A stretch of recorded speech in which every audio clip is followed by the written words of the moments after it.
Smell me like a Hellcat.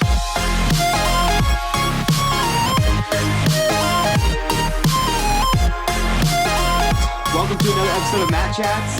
Again, I'm here with Trey Boyer, our VP of Competitive Sales here at Hudl.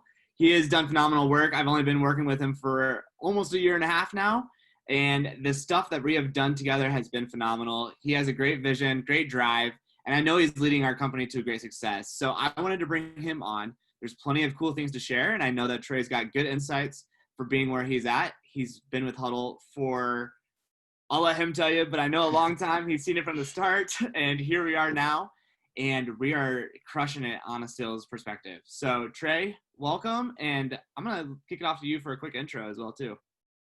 Appreciate it, Matt. Appreciate those kind words. Yeah, like Matt said, we've been working together for probably about a year and a half. I've been at Hudl for about 7.5 years. So I run our competitive sales and customer success organization. It's about 175 people. We're responsible for basically every customer interaction that happens. So anything from new logo acquisition to cross-sell and upsell, and then on the retention side, we're responsible also for renewals and client engagement. So large team, majority of our team is located in our headquarters in Lincoln, Nebraska. Right now, we're all located from our houses. I'm in Omaha right now, but normally we're sitting in HQ together, and got a really large, really growing team. So it's been a fun last few years. It's definitely been exciting to see, especially how our team continues to grow and merge, especially through COVID. So, Trey, I appreciate the intro. Let's talk about first, obviously, we're here to bridge the gap between sales leadership and then our enablement partners as well, too. So, describe to everybody else how you currently work with myself and the rest of the team to execute the goals that you have for our sales and success team. Yeah, so this is probably an interesting one for you, Matt, because we're speaking about this, and it's not a hypothetical. This is how you and I work every day. This is how we interact and how we work as teammates. But yeah, I think as a sales leader, as someone that is driving revenue and retention and engagement throughout our team and for our customers, I think when you're a sales leader, the relationship that you have with your enablement team and your operations team is as important as it gets. Without a strong relationship, without a strong buy-in and goals that align, and we're all pushing towards the same objectives, it gets really difficult to get things done. So I think it's absolutely critical to do that. I think we do a good job with that. I think we have good relationships both inside and outside of work, which helps to bridge that gap, helps to facilitate those relationships. And then I think we do a really good job at working at it too. I know that myself, to give you some specifics, I have one-on-ones with 2 different members of our revenue enablement and operations teams on a weekly basis. So we are constantly talking about upcoming initiatives and past projects that we have due, and timelines and objectives and takeaways and action items, just so that we're on the same page, because you have to have that in order to get things done, in order to continue to push and continue to grow and adapt. You just have to have a strong bond and buy-in from your sales leadership and your revenue enablement team. Yeah. And I know the meetings that you guys do have, there's always an action item for next steps, or at least growth initiatives for us to go, which is awesome, because it just means the ball doesn't stop just at one project. So I definitely agree. It's definitely necessary, if you're not having those meetings now, to definitely drive that initiative with your enablement teams as well. Trey, let's shift a little bit. I want to talk about your gold medal moment, the mountaintop success, the project that you have worked with us that you just want to scream from the rooftops. It could be anything, small, big, whatever it may be, but describe that to everybody else, and like how you worked along with your revenue enablement team along the way. Yeah, so honestly, I probably could pick 3 or 4, and not to be too biased on a recent accomplishment, but I actually think that we're in our gold medal moment right now. And I think it's been happening basically for the last month, and it's been going on right now. So if you follow sports at all, if anybody listening has followed sports at all, they know that teams are really struggling to return to play right now related to COVID-19. So they are And that goes all the way from the professional ranks with the NBA and WNBA hosting their bubble, all the way down to your youth leagues and your youth baseball teams, your youth softball teams, et cetera. So that really hits home with our company. That really hits home with what we do, because we deal entirely with sports and with sports teams that are trying to return to play right now.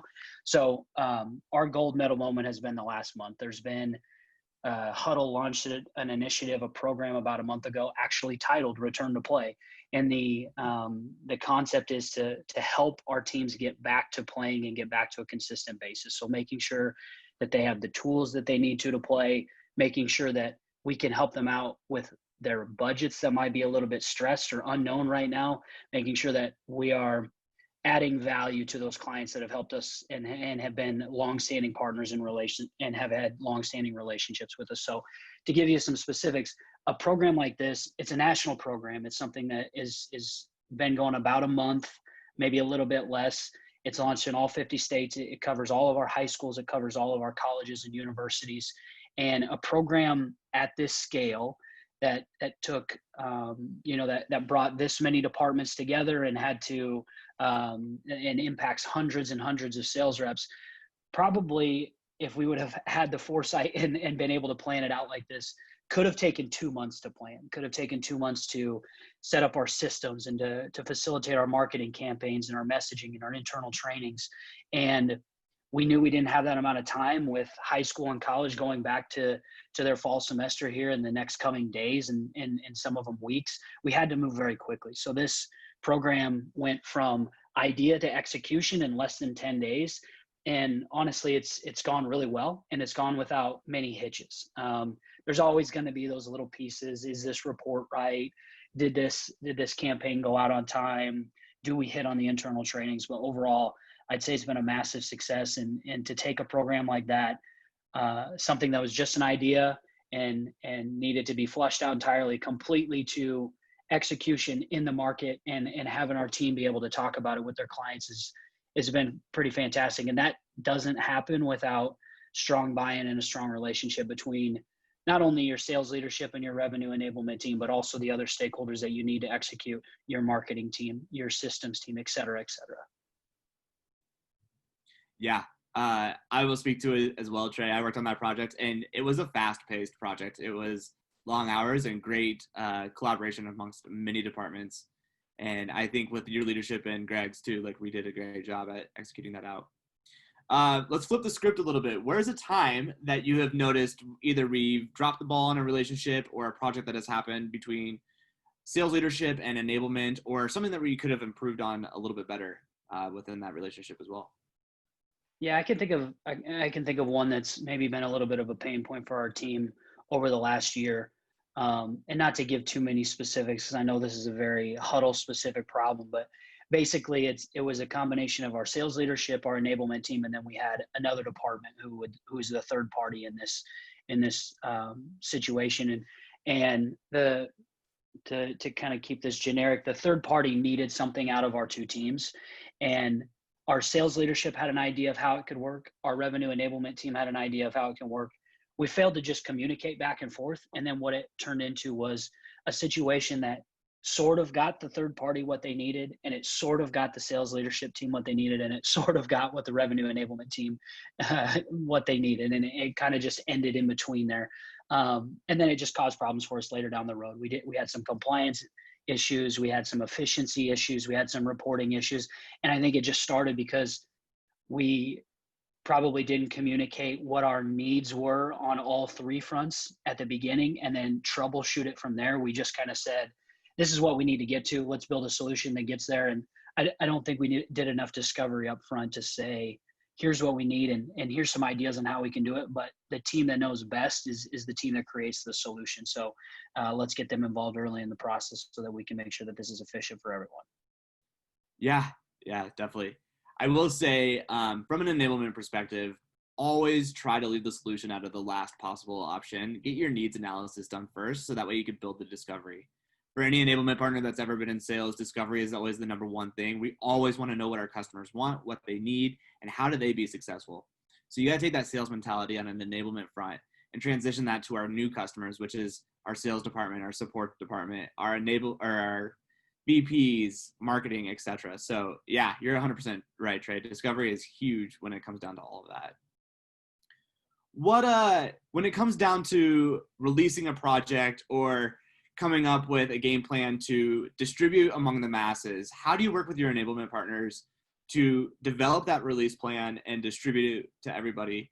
And then what does your enablement team do to execute that for you as well too? Yeah, that's a great question. And we've touched on part of these in our few first examples, but I think first step is enablement has to be involved from the initial kickoff meeting, the very first meeting.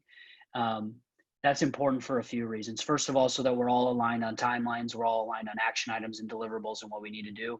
But we also bring our team in early because frankly, they're better at facilitating internal trainings and documentation than what our sales leadership is. So that's the piece that's critical. Our enablement team does a great job of saying, this is how we're going to train our teams internally. This is how we're going to document this. So if anybody's gone or can't make the training, or we add a new person to the team, or we need to inform our marketing department, we have documentation that starts from start to finish. It's crystal clear. It talks about how our internal systems work together, how our reporting works together. But that doesn't happen, again, if you don't bring that team in early enough. If the deadline is a week from now and they're just getting involved in the process, it makes it difficult to QA all those pieces and to get those pieces set up. And then it waters down the product for your end users, which in this case are your internal team, because you just don't look as buttoned up. You don't look as trained and as ready to go as if we had started all of this together and we had ironed out the process from the very beginning. So we always try to have a kickoff meeting. We establish action items and timelines from there. And then from a documentation and an internal training perspective, enablement really leads the way for us on that. Yeah, I love that. That's awesome. This is always the fun question I like to ask, and I'm actually selfishly intrigued for this one too. But if you had a magic wand, no limitations, no budget, what would be your ideal situation, and how would you collaborate with enablement? Yeah, this is one that's also relevant for timing for me, I think. And I will caveat this and say you would have to have a magic wand and unlimited budget to be able to do these things, because some of these just aren't possible. But what I would say is, I would say that when we're releasing improvements, processes, systems for our team, every one of them that goes out the door has two pieces to it. And those two pieces are compliance and efficiency. And it seems like, Matt, you and I have had this discussion before, but it seems like we have to, in a lot of cases, choose one or the other. It's either improvements that help our efficiency or improvements that help our compliance. And those don't always work together. So if I had an ideal magic wand, unlimited budget, everything we push out improves both of those. If we can get a release that goes out to the team that helps compliance and makes us more efficient and is automated, those things make my life easier. They make your life easier, because if you're too heavy, you can't be too heavy one way or the other, because then it just causes the other to suffer. You can't consistently push out compliance updates, because then you've got a sales department and sales reps that become frustrated, and you can't only work on efficiencies because you got a really happy sales team at that point, but then we're not as compliant and then we miss in other places. So finding that balance is difficult. In an ideal world, if we could push stuff out that did both of those for every single release, it would be great. That would check every box on my radar as well too. Yeah. So you've touched on a bunch of things, obviously efficiency, compliance, bringing in your stakeholders early, communication, all of that stuff. Any other lessons that you have learned or that you want to share that simply has improved your stakeholder involvement with enablement? Yeah, you actually touched on these briefly, but I want to go in on them a little bit more. I think that it is just, and these are super simple. We're not reinventing the wheel with either of these two, but I do think that it's extremely important. When we have meetings, when we have stakeholder meetings, or we have our weekly management stand up, and revenue enablement is in there every single week, which I think a tip for your audience here, if you're a sales leader out there and you don't have your revenue enablement team in those meetings, I think that's a miss, because they can pick up on so many different training aspects and they can pinpoint things. They just look at things in a little bit different way and they can make you more efficient. So I'd make a plug for that. But in all of those meetings, we always work to set deadlines and we always work to set action items.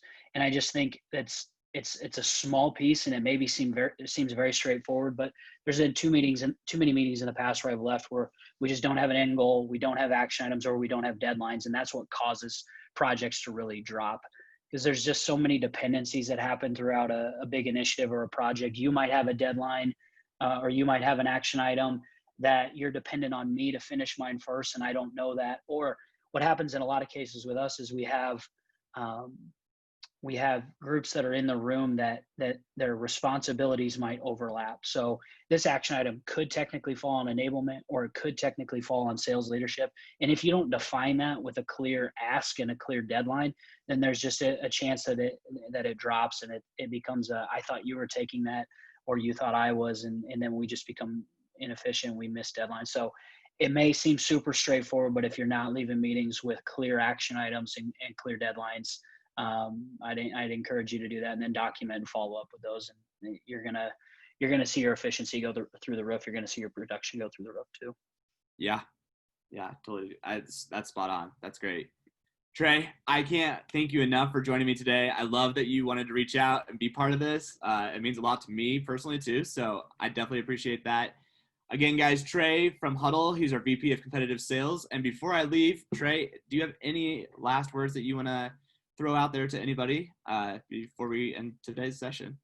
I would just say if any of these pieces have sparked your interest, connect with me on LinkedIn. I'm available. My inbox is open. And we are, for our return to play piece, if you want to see Matt's work in action, we're hosting a national webinar this Thursday. Just Google Hudl and return to play. There's a landing page. There's a webinar on Thursday. You can see the gold medal moment that I mentioned in action, and the deliverable in action, where we're pushing this out nationally to our customers and broadcasting this Thursday. So you can tune in and see Matt behind the scenes, Matt at work there. That's exactly right. I'll actually throw that link down in the comments so that way you guys will be able to see that. But Trey, thank you again. I can't express my extreme gratitude to having you on here today. And guys, stay tuned next week. We've got another special guest with a lot more information. Thanks, Trey.